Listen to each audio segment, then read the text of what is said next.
እኔ ግን በአንድ ተጫዋች ደስ ብሎኛል ልንገራችሁ። ማን ዩናይትድ ደጋፊ ሆኜ አይደለም፣ በሊሳንድሮ ማርቲኔዝ ፐርፎርማንስ ትላንት በጣም ተደሰቱ።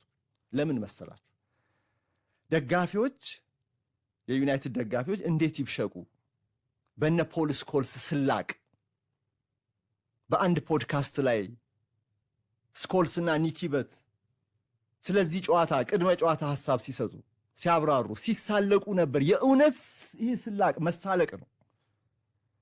አሁን እንዴት አድርጎ ነው ዩናይትድን ሊሳንድሮ ማርቲኔዝን ንቀውት ማለት ነው። እንዴት አድርጎ ነው ኤርሊንግ ሃላንድን ማቆም የሚችለው?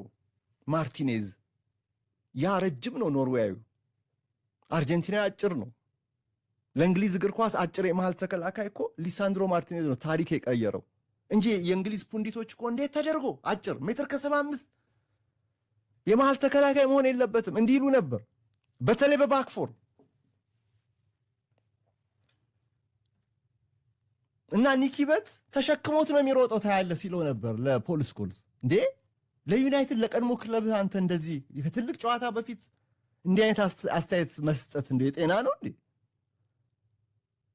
ተሸክሞት ነው የሚሮጠው ሊሳንድሮ ማርቲኔዝን ተሸክሞት ነው የሚሮጠው ሃላንድ ሲል ፖል ስኮልስ ከሳቅ ጋር በቃ ይዞት ጎል ይገባል አለ።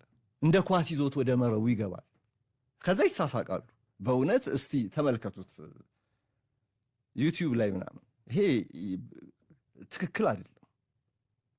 ብዙ የዩናይትድ ደጋፊዎች ነው በማህበራዊ ሚዲያ ላይ ተቃውሟቸው ነበር። እንዴት እንደዚህ ይባላል? ከሌጀንዶች ይሄ ይጠበቃሉ። ዓላማቸው ቆይ ማፍረስ ነው እንዴ? ይሄው ካሪክንም በሚስቱ ምክንያት ሰቅዞ ይዞታል እኮ ሮይኪን። እመነኝ እኔ ጉዳይ አይደለም እሱ አለ። ለጋዜጠኛው ጠይቆት ለማይክል ካሪክ ከትላንቱ ጨዋታ በፊት በነበረው ጋዜጣዊ መግለጫ